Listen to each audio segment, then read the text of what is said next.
Good afternoon, कैसे सब? बढ़िया। चलें आगे बढ़ें। आज अपन शुरू करेंगे polygon law of vector addition. Polygon law of vector addition, triangle law of vector addition कर लिया अपन।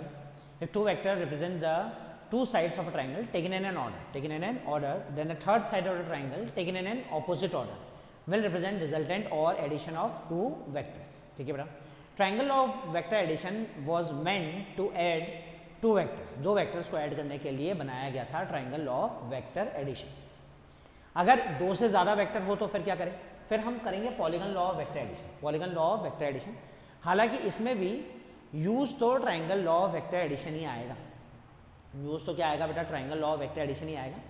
पहले दो को ऐड करेंगे। जैसे अगर अपने पास बहुत सारे वेक्टर हैं, मैंने कहा 7 वेक्टर, 7 वेक्टर्स हैं, तो पहले मैं दो को लूँगा, दो को ऐड करके एक बनाऊँगा, दो का एक बन गया। फिर उसको तीसरे के साथ लूँगा, इन दोनों का एक बनाऊँगा, फिर नया आया। फिर चौथे के साथ लूँगा, उसके साथ इसको लूँगा, फिर triangle law of vector addition लगाऊंगा, फिर पांचवें के साथ लूँगा, फिर छठे के साथ लूँगा, फिर लास्ट सातवें। मतलब करना तो triangle law of vector addition है। दो को पकड़ना है, दो को ऐड करना है, उन दोनों का जो एक आ जाए उसको फिर तीसरे के साथ, फिर इन दोनों का जो एक आ जाए उसको चौथे के साथ, फिर इन दोनों का जो एक आ जाए उसको पांचवें के साथ, फिर उन दोनों का एक आ जाए उसको छठे के साथ, फिर उन दोनों का जो एक आ जाए उसको सातवें के साथ, और जो फाइनल आ जाए वो नेट रिजल्टेंट वेक्टर। लेकिन हम इसको रिप्रेजेंट करते हैं polygon law of vector addition. कैसे रिप्रेजेंट करते हैं बेटा? Polygon law of vector addition use to add n vectors. Use to add what बेटा? N vectors. कितने भी हो सकते हैं, 10, 12, 15, 16, जितने ऐड करना चाहो आप। ठीक है ना? Use to add n vectors. अच्छा, एन वेक्टर्स, जैसे triangle law of vector addition था, मुझे दो वेक्टर ऐड करने थे तो ट्राइंगल लिया, 3 साइड का पॉलीगन लिया। अगर मुझे एन वेक्टर्स ऐड करने हैं ना, ध्यान रखना, एन वेक्टर्स ऐड करने हैं। अगर एन वेक्टर्स ऐड करने हैं तो I have to take polygon of n+1 side. Polygon of n+1 side, एक ज़्यादा, क्योंकि वो जो लास्ट वाली साइड होगी ना, जो लास्ट वाली साइड होगी, that will be taken in the opposite order, that will be taken in the opposite order, and that will represent the final resultant of all the vectors.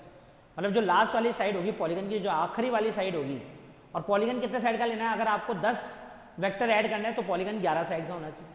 अगर आपको 15 vector add करने हैं तो polygon 16 side का होना चाहिए। अगर आपको 22 वेक्टर ऐड करने हैं तो पॉलीगन 23 साइड का होना चाहिए। एंड दैट लास्ट साइड, 23वीं साइड, जो लास्ट साइड होगी ना, that will represent resultant of all the vectors. कैसे वो मैं बताता हूँ आपको। ठीक है ना? So polygon law of vector addition is used to add n vectors. अगर एन वेक्टर्स ऐड करने हैं तो पॉलीगन लेना n+1 साइड का, n+1 साइड्स का पॉलीगन लेना। आया समझ में? Now states that if n vector represent n sides of polygon of n+1 side, polygon कितनी साइड का बेटा? n+1 side. So if n vector represent n sides of a polygon of n+1 sides taken in an order, वो एक के पीछे एक, एक के पीछे एक, head tail head tail head tail, एक के पीछे एक। तो if n vector represent n sides of a polygon of n+1 side taken in an order, then the n+1th, that is last side of the polygon taken in opposite order will represent resultant or addition of n vector, will represent resultant or addition of n vectors. Is that clear beta? So in this way you have to write a statement लिखनी पड़ेगी। अब कैसे? Suppose करो मैंने कहा मेरे पास 5 vector हैं, ये a वेक्टर है, सही है, ये b वेक्टर है, ऐसे 5 वेक्टर है मेरे पास, ये c वेक्टर है, अलग थलग पड़े, d वेक्टर है, ई वेक्टर है, ये 5 वेक्टर ऐसे पड़े। अब मैं इनको अरेंज करूंगा बिना डायरेक्शन चेंज करे, एक के पीछे एक, बिना डायरेक्शन चेंज करे। ये ए वेक्टर ले लिया, एक के पीछे एक, taken in an order. If n vector represent n side of a polygon of n+1 side taken in an order. अच्छा, वेक्टर कितने हैं? 5, 1, 2, 3, 4, 5। तो पॉलीगन कितनी साइड का होना चाहिए? 6 साइड। 5 वेक्टर है, use to add 5 vector. Example है, ये एग्जाम्पल है तो use to add 5 vector, add 5 vectors. तो पॉलीगन कितने साइड का लेना है? पॉलीगन लेना है 6 साइड का। पॉलीगन लेना है कितने साइड का? 6 साइड का। हेक्सागन लेना पड़ेगा। ऐसा क्या बेटा? तो ए वेक्टर, फिर बी वेक्टर को बिना डायरेक्शन चेंज करे इसके पीछे ले आना, बी वेक्टर को बिना डायरेक्शन चेंज करे इसके पीछे ले आना, सी वेक्टर को बिना डायरेक्शन चेंज करे इसके पीछे ले आना, सी वेक्टर को बिना डायरेक्शन चेंज करे इसके पीछे ले आना, डी वेक्टर को बिना डायरेक्शन चेंज करे इसके पीछे ले आना, डी वेक्टर को बिना डायरेक्शन चेंज करे इसके पीछे ले आना। देखो, ई वेक्टर को बिना डायरेक्शन चेंज करे इसके पीछे ले आना, ई वेक्टर को बिना डायरेक्शन चेंज करे इसके पीछे ले आना। ऐसा क्या है? बिना डायरेक्शन चेंज करे पीछे ले आना, एक के पीछे एक, tail head tail head tail head tail head tail head, exactly बेटा, एक के पीछे एक के पीछे एक के पीछे आराम से, ठीक है।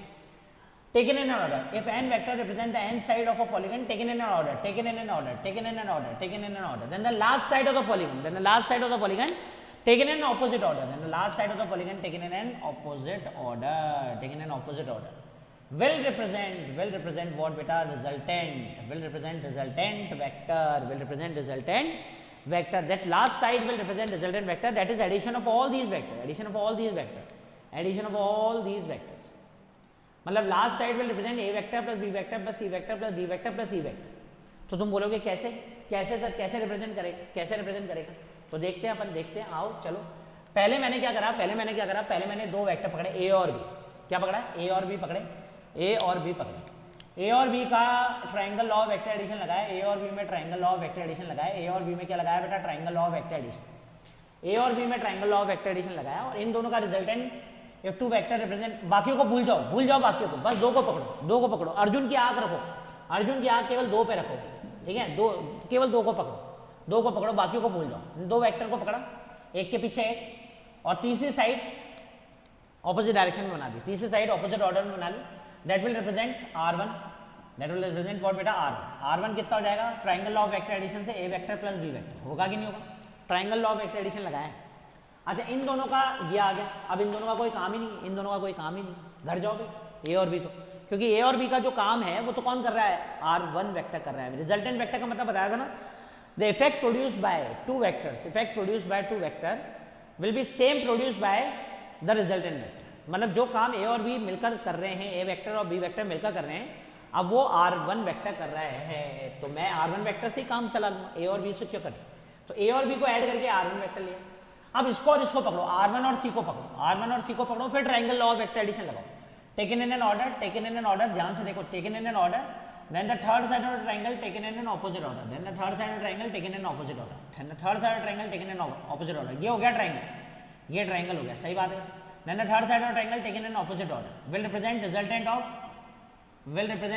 Of R1 vector and C vector. इसको ले लिया R2 वेक्टर। तो R2 वेक्टर क्या आया बेटा? R2 वेक्टर आया R1 vector plus C vector, R1 vector plus C vector, सही है। R2 वेक्टर क्या है? R1 vector plus C vector, ठीक है बेटा। अच्छा, अब R1 वेक्टर और C वेक्टर का काम, R1 वेक्टर और C वेक्टर का काम कौन कर रहा है? R2 वेक्टर कर रहा है। तो जाने दो इन दोनों को, जाने दो, कोई दिक्कत वाली बात नहीं, ठीक है। अब पकड़ो R2 वेक्टर और D वेक्टर, R2 वेक्टर और D वेक्टर। देखो, if two vector represent two sides of a triangle taken in an order, आराम से देख लो, taken in an order, सही है बेटा। Then the third side of triangle taken in opposite order, जगह की कमी है, थोड़ा सा देख लेना आराम से ना। ये आ गया देखो, पतली वाला ठीक है, ये हो गया R4 वेक्टर। ये क्या हो गया बेटा? R4 vector. R3 वेक्टर, ये हो गया R3 वेक्टर, ये R3 वेक्टर। अच्छा, R3 वेक्टर किस किस का रिजल्टेंट हुआ? R2 का और D का। तो R3 वेक्टर R2 और D का, तो R3 vector will be equals to R2 vector plus D vector, सही बेटा। R3 vector will be equal to R2 vector plus D vector, triangle law of vector addition लगा दें, सही है। अब फाइनल अब कौन कौन बचा? R3 और E, एंगल दोनों के बीच में बहुत छोटा है, R3 और E, सही है बेटा। R3 वेक्टर और E वेक्टर, और फाइनल ऑपोजिट डायरेक्शन में, तो ऑपोजिट ऑर्डर में तो हमने एक वेक्टर पहले बना रखा है। इसका मतलब R वेक्टर को क्या लिखेंगे? R वेक्टर को लिखेंगे R3 vector plus E vector, सही है बेटा। अच्छा, अब R वेक्टर को थोड़ा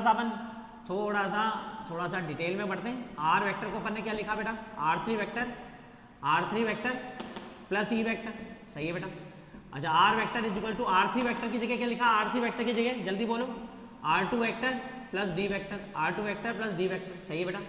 फिर R vector is equal to R2 vector की जगह क्या लिखा बेटा? R2 वेक्टर की जगह क्या लिखा? R1 vector plus C vector plus D vector, सही है बेटा।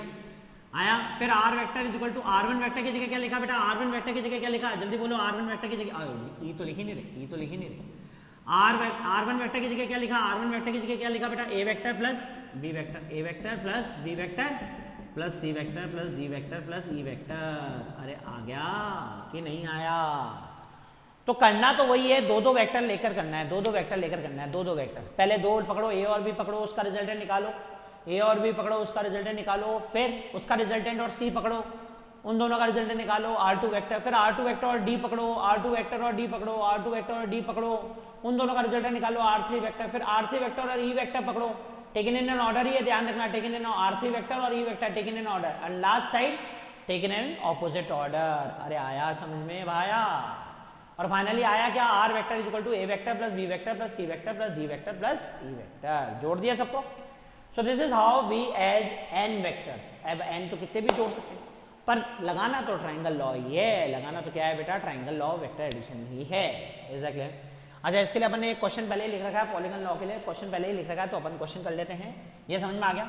स्टेटमेंट लिखनी है तरीके से, फिर उसके बाद आपको डायग्रामेटिकली भी समझाना है, डायग्रामेटिकली समझाना है, स्टेटमेंट ढंग से लिखना। स्टेटमेंट के भी नंबर हैं भैया, स्टेटमेंट के नंबर है, फिर डायग्राम बनाना है, डायग्राम बनाकर और फाइनल आर वेक्टर को ढंग से लिखकर दिखाना है, फाइनल आर वेक्टर को ढंग से लिखकर दिखाना है, डायग्राम भी ढंग से बनाना, डायग्राम भी ढंग से बनाना। ठीक है बेटा, चलें आ जाओ नेक्स्ट। अब क्वेश्चन करते हैं अपन, क्वेश्चन करते हैं polygon law of vector addition का। ये लिख रखा है question, if a car driver take 60 degree turn, if a car driver, एक कार ड्राइवर है, टेक 60 डिग्री टर्न, 60 डिग्री का टर्न ले रहा है to the initial direction, 60 degree to the initial direction. जैसे मैं यूँ जा रहा हूँ, सीधा सीधा जा रहा हूँ, सीधा सीधा जा रहा हूँ, सीधा सीधा जा रहा हूँ।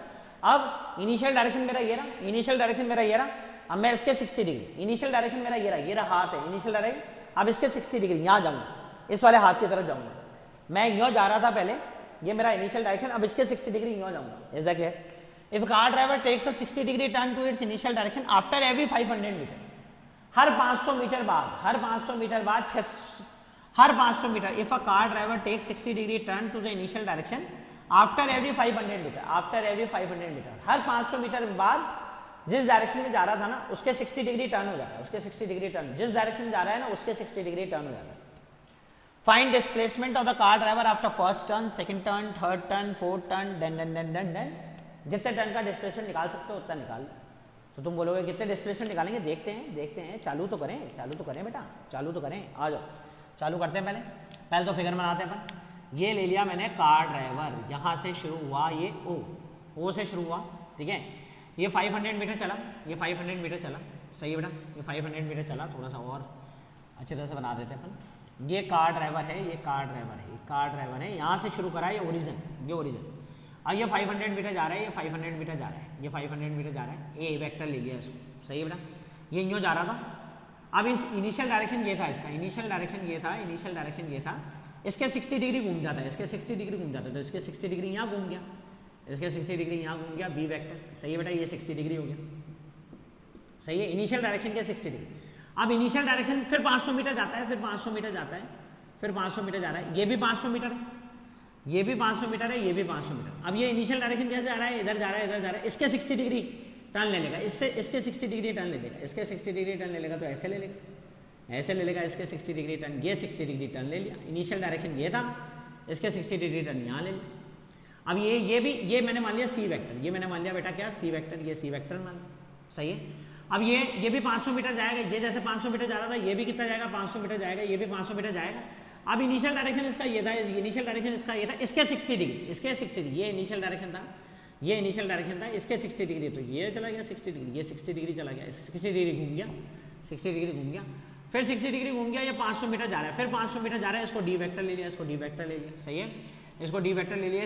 500 मीटर जा रहा है, ये 500 मीटर जा रहा है, ये 500 मीटर, डी वेक्टर 500 मीटर जा रहा है, 500 मीटर, हर 500 मीटर बाद, after every 500 metre, after every 500 metre, ये 500 मीटर तक गया, ये 500 मीटर तक गया, फिर 60 डिग्री, इनिशियल डायरेक्शन इसका ये रहा, इनिशियल डायरेक्शन ये रहा, इसके 60 डिग्री, इसके 60 डिग्री, तो ये ले, इसके 60 डिग्री यहाँ आया, ये हो गया 60 डिग्री, ये 60 डिग्री हो गया, इनिशियल 60 डिग्री आया था। अब ये इसको ई वेक्टर ले लिया, इसको ई वेक्टर ले लिया, इसको ई वेक्टर ले लिया बेटा, इसको क्या ले लिया? ई वेक्टर ले लिया, सही है। अब ये इसका इनिशियल डायरेक्शन था, ये इसका इनिशियल डायरेक्शन, इसके 60 डिग्री, इसके 60 डिग्री, तो ये ले भैया, ये तो फिर ही वहीं आ गया, ये एफ वेक्टर हो गया, ये एफ वेक्टर हो गया, इसके 60 डिग्री, ये 60 डिग्री हो गया। अब ऐसे तो ये गोल गोल गोल गोल गोल गोल गोल गोल चक्कर लगाता रहेगा हेक्सागन में, गोल गोल गोल गोल गोल गोल गोल गोल गोल गोल चक्कर लगाता रहेगा हेक्सागन में। समझ में आया बेटा? ये समझ में आया? डायग्राम समझ में आया?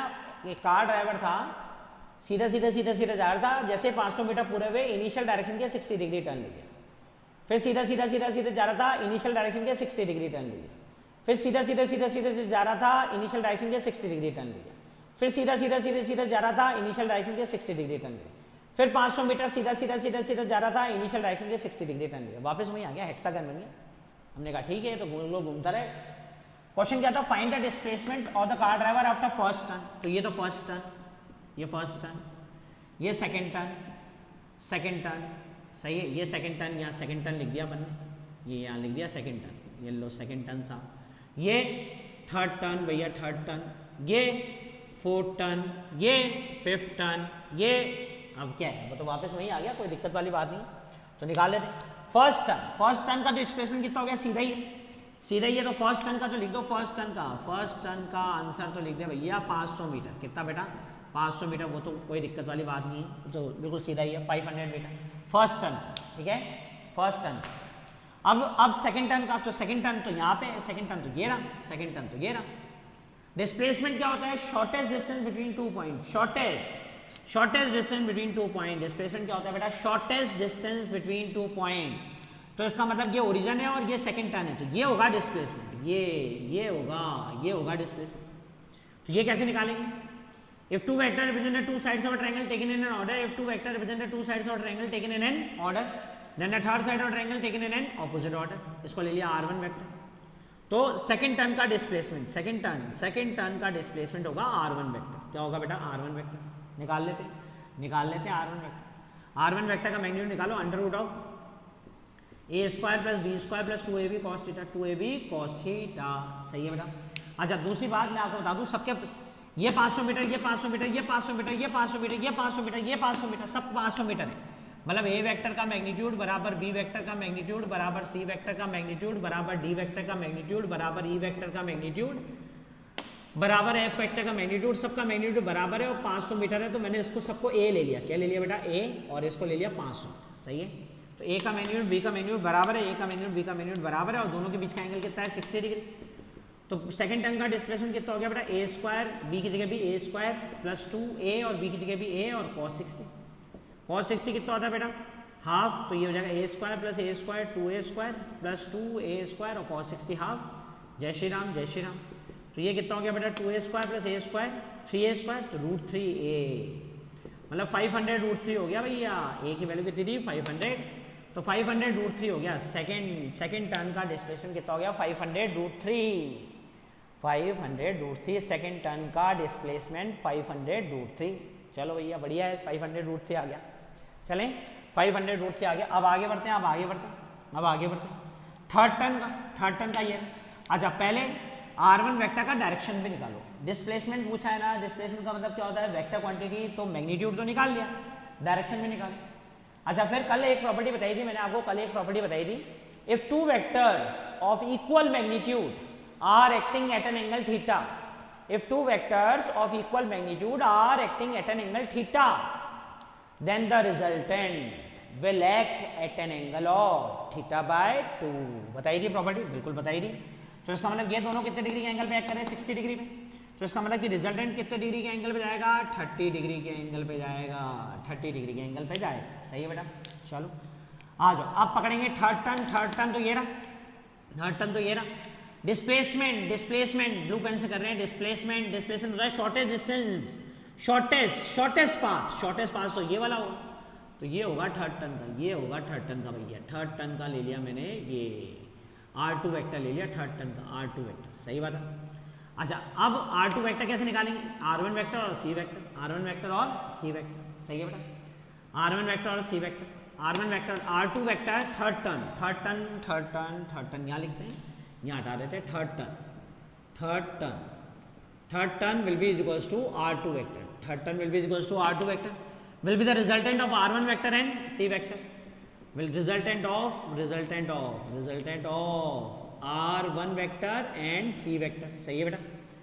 तो R2 वेक्टर का मैग्नीट्यूड कितना आएगा बेटा, R2 वेक्टर का मैग्नीट्यूड कितना आ जाएगा, under root of a square, तो R1 का square plus C square plus 2R1 C cos theta, सही है। R1 के मैग्नीट्यूड का स्क्वायर प्लस C के मैग्नीट्यूड का square plus twice of R1 C cos theta, a square plus b square plus 2ab cos theta लिख दिया, आया बेटा। पर अब उसके लिए मुझे R1 और C के बीच का क्या निकालना पड़ेगा बेटा, एंगल निकालना पड़ेगा। R1 और C के बीच का एंगल निकाल, R1 ऐसे जा रहा था, ये R1 है ना, ये जा रहा था R1, अब R1 और C के बीच का एंगल निकाला तो हमने कहा निकाल लेंगे। अच्छा ये कितना है 60, तो ये कितना हो जाएगा बेटा 120, ये 120, ये 30 150, 120 30 150, तो ये कितना हो जाएगा बेटा, ये हो जाएगा 30, क्योंकि एक ट्राइंगल के सारे एंगल्स का सम कितना होता है 180, तो ये हो गया बेटा 120, छोटा सा लिख देते हैं, कोई दिक्कत, बड़ा भी लिख देंगे कोई दिक्कत नहीं है। 120, ये 30 50 150 150, और ये कितना होना चाहिए 30 होना चाहिए, ये 30, तो ये भी कितना होगा बेटा 30, ये भी क्या होगा भैया 30, सही है। तो इसका मतलब C और R के बीच का एंगल कितना हो गया 60 + 30, C और R के बीच का एंगल हो गया 90। C वेक्टर और R1 वेक्टर C वेक्टर और R1 वेक्टर के बीच का एंगल कितना हो गया बेटा 90 डिग्री, 90 डिग्री हो गया, सही है। चलो आगे बढ़ते हैं अपन। तो R2 vector that is displacement for third turn, displacement for third turn, तो R1 वेक्टर का मैग्नीट्यूड, R1 वेक्टर का मैग्नीट्यूड कितना है 500√3, तो 500√3 का होल स्क्वायर, 500√3 का होल स्क्वायर।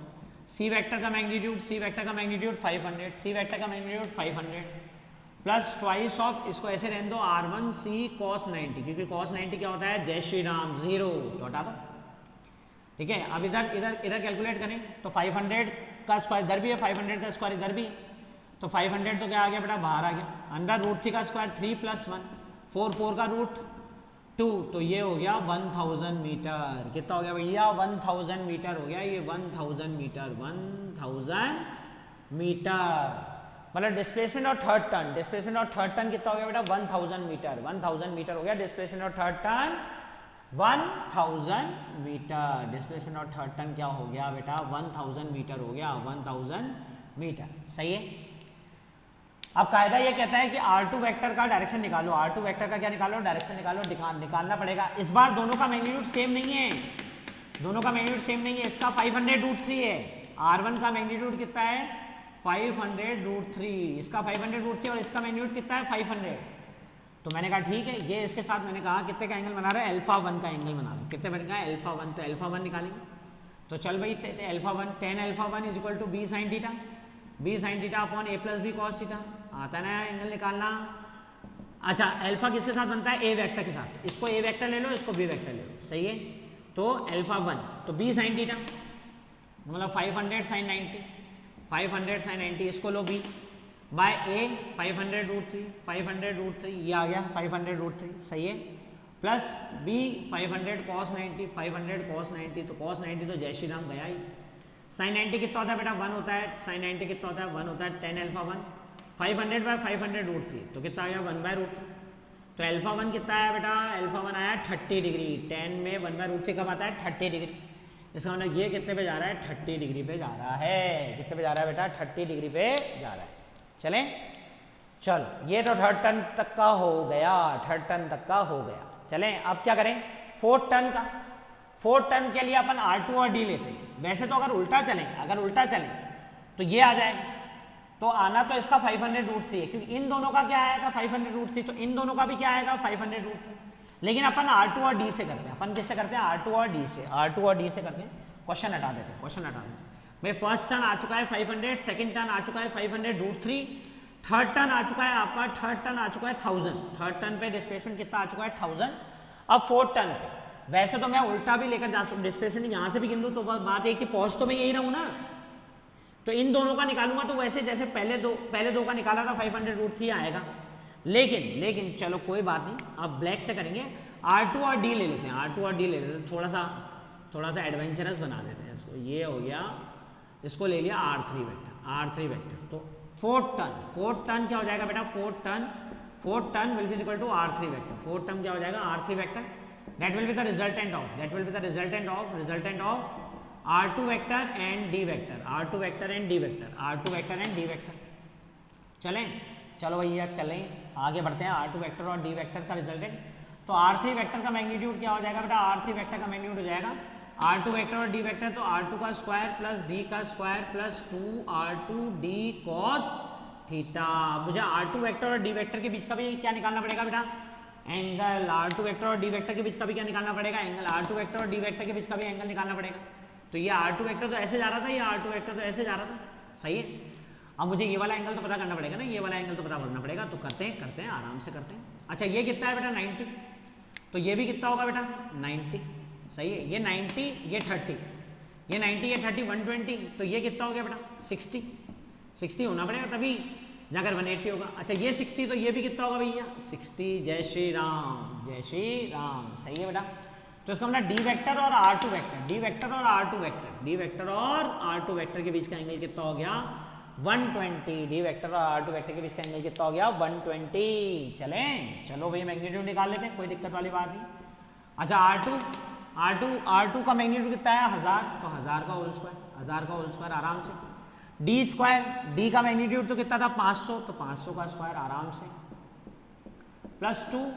R2 कितना है 1000, सही है बेटा, और डी कितना है 500, और ये हो गया cos 120, कोई दिक्कत वाली बात नहीं है, कर लेंगे आराम से।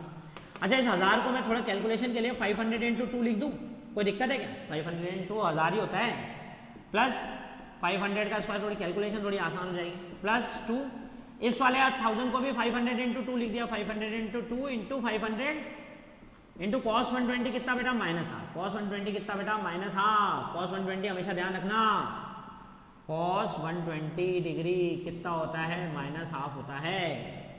अच्छा ये 2 से 2 गया, 500 का स्क्वायर इधर भी है, 500 का स्क्वायर इधर भी है, 500 का स्क्वायर इधर भी है, निकाल लो बाहर 500 का स्क्वायर, तो 500 12 है, ये 2 का स्क्वायर कितना बेटा 4 प्लस 1। अच्छा ये हो गया माइनस हो जाएगा -2, सही है बेटा। 4 + 5 -2 कितना बेटा 3, तो आ गया 500√3। मैंने आपको पहले बोला था 500√3 आएगा।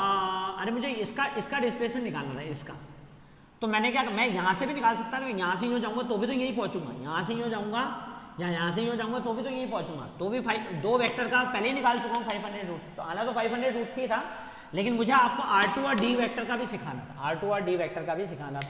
इज दैट क्लियर बेटा?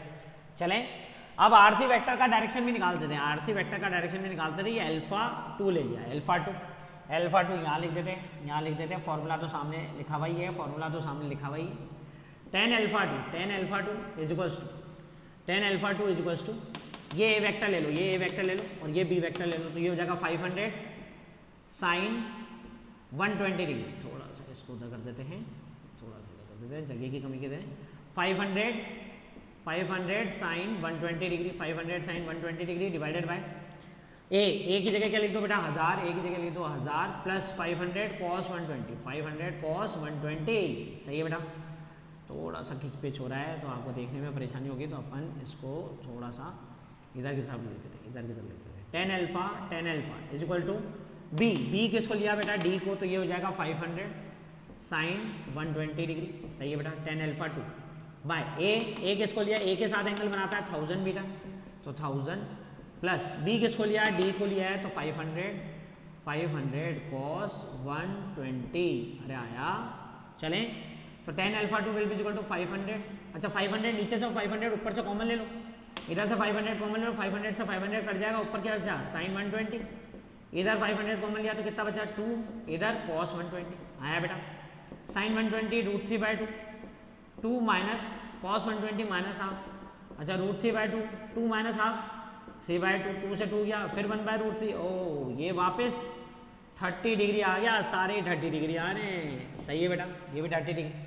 ये 4th टर्न पूरा हो गया, ये क्या हो गया 4th टर्न पूरा हो गया भैया, 4th टर्न पूरा।